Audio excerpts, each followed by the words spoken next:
Savoir et comprendre les plus récentes nouvelles qui nous touchent. Tout savoir en 24 minutes. Alexandre, c'est énorme ce qui se passe à l'école Bedford. Selon un rapport du ministère de l'Éducation, il faut dire que ça partait d'un reportage de la journaliste Valérie Leboeuf de Cogeco. Et sur fonctionnement vraiment bizarre, curieux. Et tout semble corroboré là, par les enquêteurs du ministère de l'Éducation. Oui, et ce rapport-là va être rendu public aujourd'hui. Et déjà, Bernard Drinville, dans le journal, l'a commenté, qualifie ce rapport-là, donc, de dévastateur. Essentiellement, Mario, là, dans cette école-là, l'école Bedford de Montréal, qui est dans Côte-des-Neiges, quartier extrêmement défavorisé, il y a 11 enseignants qui auraient pris carrément le contrôle en imposant leur vision traditionnelle de l'éducation, en excluant d'autres enseignants qui ne partageaient pas cette vision. Alors, ces gens-là vont faire l'objet d'une enquête du ministre Drinville. Alors, pendant des années, ce qu'on reproche, puis entre autres dans certains faits saillants de ce rapport-là, pendant des années, il y a des élèves du primaire qui se sont fait crier dessus. Ils ont été traités de cause perdue. On utilisait aussi, de la part de certains de ces enseignants, des techniques basées sur l'humiliation. On envoyait des élèves au mur pour les punir, de remettre les travaux en ordre de réussite. Et ce sont des faits qui remontent jusqu'à 2016. Et là, Mario, ce qu'on apprend, c'est que il y aurait plusieurs membres de ce clan-là qui étaient d'origine maghrébine. Pour la suite des choses maintenant, dans ce qu'on questionne, le niveau de compétence des enseignants, on parle de niveau d'inquiétant, de matières peu enseignées, comme les sciences, l'éthique et culture religieuse, l'éducation à la sexualité. Il y a des fait profs... le lien, là, tu comprends? C'est que le rapport je comprends, là, ce sont des fonctionnaires du ministère, des gens extrêmement prudents. Ils ont refusé d'insérer la notion de religion dans le rapport. Mais on comprend que tout ça est une histoire religieuse. T'sais, on n'enseigne pas les sciences, on n'enseigne pas la sexualité. On fait un plus un, là. On n'enseigne pas l'éthique, la culture religieuse. Mm-hmm. D'ailleurs, dans les reportages qui avaient été faits, on mentionnait là, le fait religieux. On insiste dans le rapport pour dire que c'est pas nécessairement tous les Maghrébins qui étaient d'accord avec ça. Il y avait des enseignants, mais on comprend que c'est une école qu'on est en train, je vais le dire dans mes mots, de reconfessionnaliser. On a déconfessionnalisé les écoles, sorti la religion des écoles au Québec depuis quelques décennies, dans une immense et longue opération. Et là, à l'échelle locale, des profs reprennent pour la reconfessionnaliser dans leur religion. Et avec des impacts pour les enfants. C'est-à-dire que là, c'est plus le même enseignant, c'est plus toutes les matières, c'est plus les mêmes méthodes. Et une des choses, peut-être tu y arrivais, mais une des choses, c'est l'accès des enfants aux ressources spécialisées. J'avoue que ça m'a jeté par terre. Là. En fait, il n'y en avait pas parce qu'on reconnaissait même pas les problèmes. Il y a des enseignants qui disaient que les troubles de l'apprentissage ou de l'autisme, ça n'existait pas, qu'il faut casser les élèves en difficulté. Et quand on parle de l'accès aux services, ben, les profs en question interdisaient aux professionnels de venir observer les jeunes dans la classe et dans l'école. On obstruait... Orthophonistes, orthopédagogues, nomme-les, ça rentre pas dans la classe. Ça rentre pas dans la classe. On obstruait même les fenêtres, Mario, pour pas voir ce qui se passait. Pour pas que les gens voient ce qui se passe dans la classe. Et on barrait la porte. Oui. On barrait la porte, on fermait les volets des fenêtres pour que personne ne voit ce qui se passe dans la classe. Et selon les témoignages là, qui avaient été faits à l'époque, il y a des enseignants qui disaient que les orthopédagogues étaient refusés, entre autres, parce que c'était des femmes. Ah oui, tiens. Et donc, des profs masculins ne voulaient pas qu'une femme vienne juger ce qui se passe dans leur classe. Et de toute façon, que les enfants en difficulté, c'est des paresseux. Alors, pendant 8 ans, Mario, les directions qui se sont succédées à cette école-là n'ont pas réussi à renverser ce climat pourri. Et là, on pose la question à Bernard Drinville, pourquoi ça a duré aussi longtemps?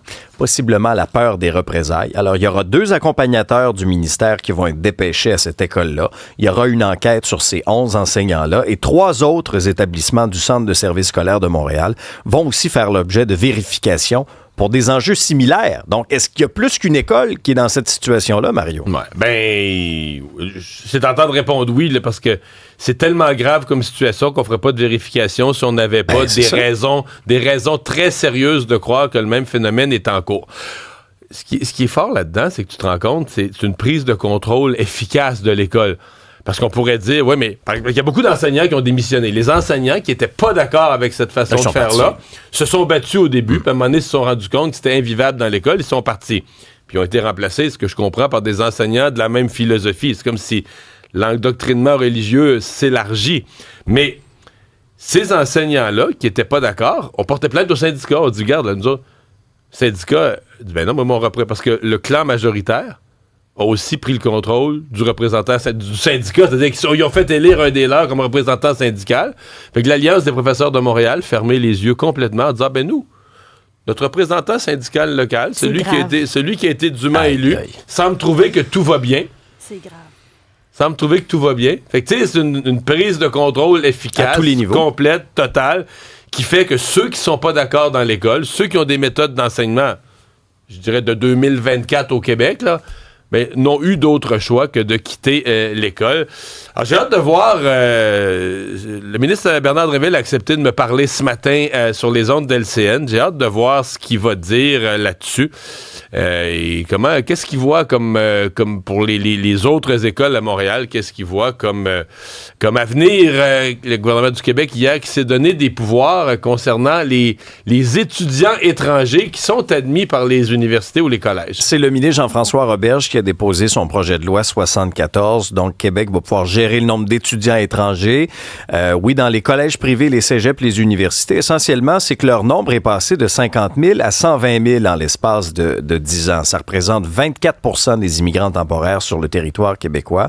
Maintenant, dans combien de temps on saura un portrait de la situation sur combien d'étudiants seront retranchés dans chaque établissement? On ne le saura pas tout de suite, on le saura dans quelques mois parce que les nouveaux quotas seront annoncés au début de l'année 2025 en vue de la prochaine rentrée, Mario, donc à l'automne. C'est loin quand même. C'est quand même assez loin. On va donner priorité au programme en France. Je suis quand même étonné qu'on n'ait pas un portrait aujourd'hui. Ça prend un projet de loi pour avoir un portrait. La seule chose, écoute, on peut pas... Il y a eu de l'abus, là. Mais j'ai hâte de voir comment on va gérer... Parce que c'est toujours le problème avec l'immigration au Canada, c'est les faux demandeurs d'asile, mais là, c'est aussi les faux étudiants. Et moi, on me racontait, il n'y a pas si longtemps, là, les faux étudiants allaient quand même étudier. C'est-à-dire que tu t'inscrivais dans une université, puis on prend quelqu'un qui veut immigrer au Québec, qui veut immigrer au Canada, mais qui prend le chemin d'être étudiant. Puis là, il y allait un petit peu, là, au début de la session, quelques semaines. Non, mais il allait au cours. Là. Il faisait semblant. Il obtenait pas son bac, puis tout ça, mais au début, il allait au cours pour faire comme s'il était étudiant. Puis après ça, il sortait de l'école, puis là, il avait son certificat, dans certains cas, son certificat pour la durée du bac, pour 3 ans. Là. Mais là, maintenant, on me dit qu'il y en a qui ils se sont parlés entre eux, où la nouvelle s'est passée, qu'au Canada, il n'y a rien de sévère, il n'y a rien de surveillé. Il y en a qui ne se présentent jamais. Sérieux? Même pas au jour 1 de la rentrée? Non, en fait, on m'a dit, il faut même faire leur carte d'étudiant. Ah bon, OK. Donc, s'inscrire dans un cégep, un collège, une université. Au Canada anglais, ils ont même eu des faux collèges, dans des centres d'achat, des faux collèges. Oui, c'est vrai. Oui. Et donc, l'étudiant, je me mets entre guillemets, vient juste immigrer. Dans certains cas, va vivre ici. Dans d'autres cas, va faire aller une coche plus loin. Une fois sur le territoire, va en profiter pour faire une demande du statut de réfugié. Il va devenir demandeur d'asile au Canada. Il va dire, moi, je suis venu comme étudiant, mais savez-vous quoi? Je suis en danger dans mon pays, je peux pas retourner, je dois rester au Canada.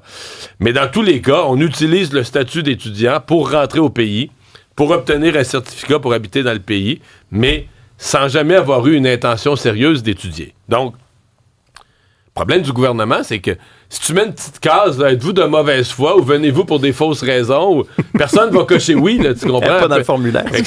Si t'as 10 personnes qui demandent à venir étudier, puis mettons qu'il y en a 8 sur 10 qui sont des vrais étudiants, puis 2 qui veulent truquer ton système, comment tu les reconnais, les 2? Là? Comment sur les 10 demandes, tu es en mesure d'établir? Alors, on dit qu'il y a des critères, mais il y a quand même un défi qui n'est pas tout réglé là, par le projet de loi.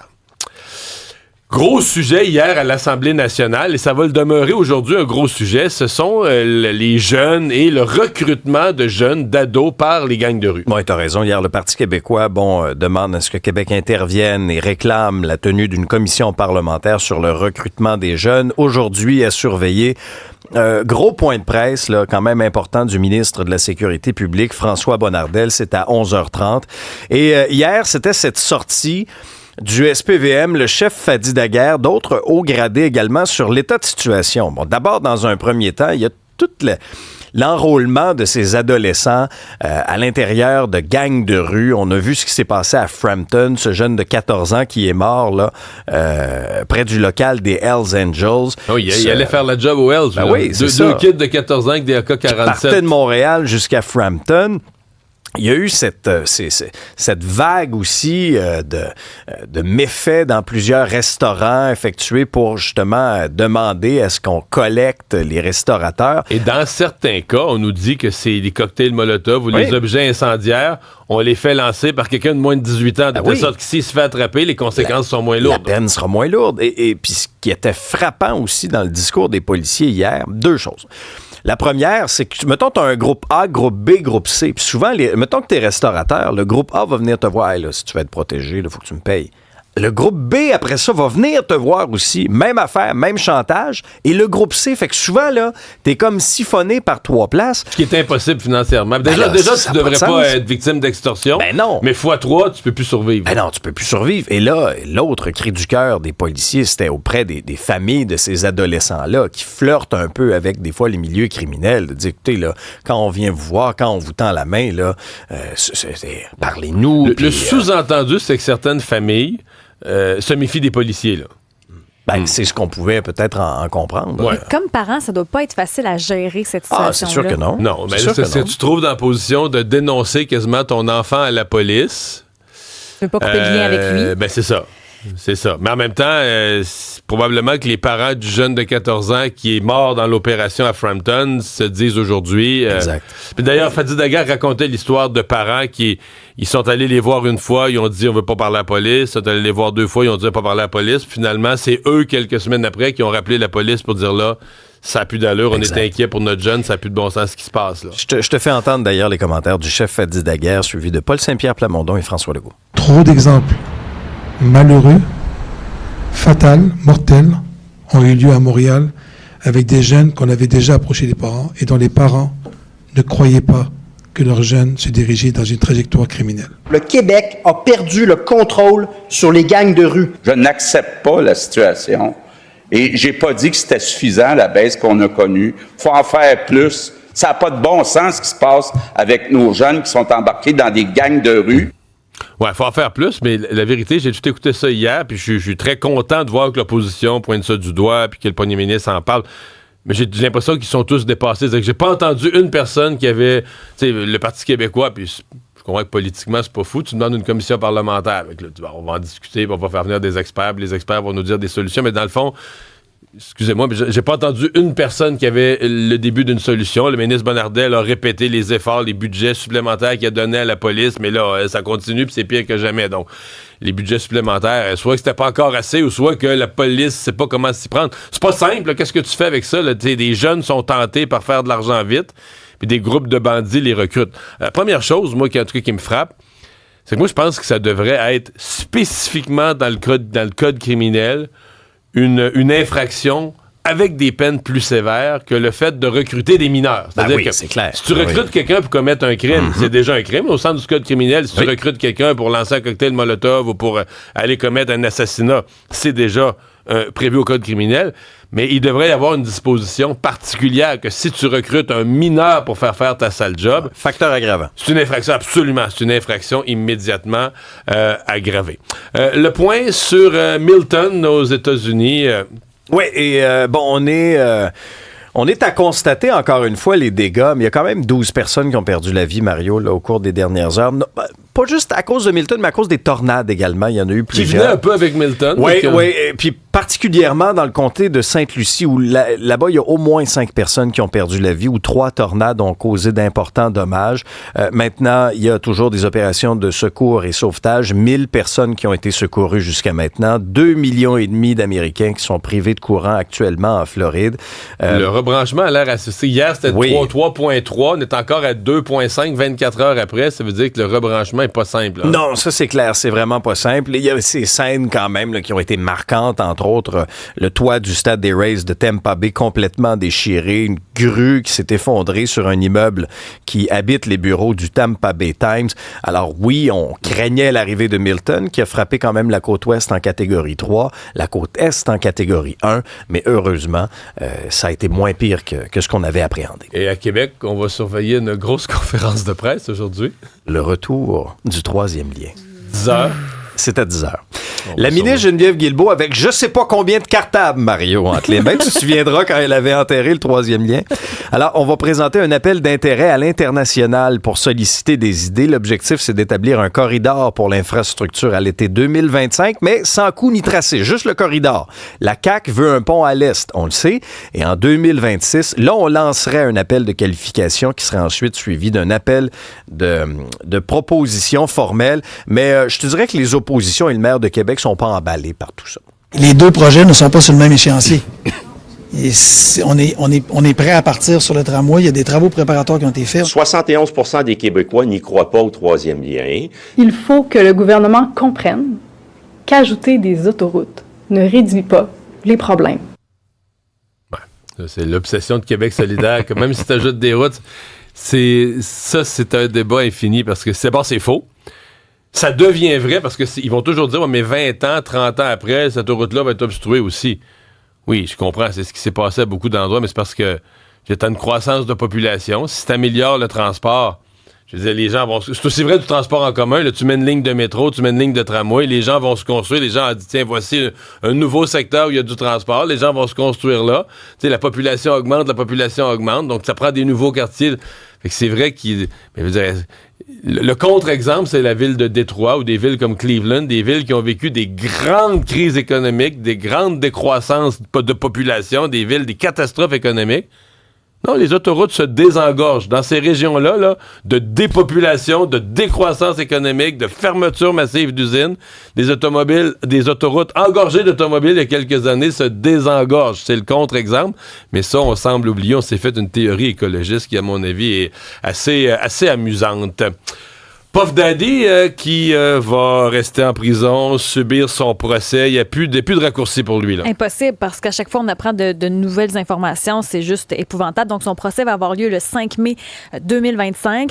Donc, Sean Diddy Combs ou Puff Daddy qui va rester, emprisonné d'ici là. Son procès, est-ce que c'est seulement pour les premières accusations puis il y aura d'autres procès après ou est-ce qu'on pourrait inclure plus de choses? Parce que là, tu le dis, ça s'accumule. Là, c'est pas croyable parce que c'est 120 victimes, dont 25 mineurs. Puis les premières allégations contre lui ont été déposées en l'automne 2023. C'était par son ex-conjointe. C'était une personne à ce moment-là. Une personne. Et là, ça s'accumule. Il y a des vidéos également qui circulent sur les réseaux sociaux qui sont pas très flatteuses.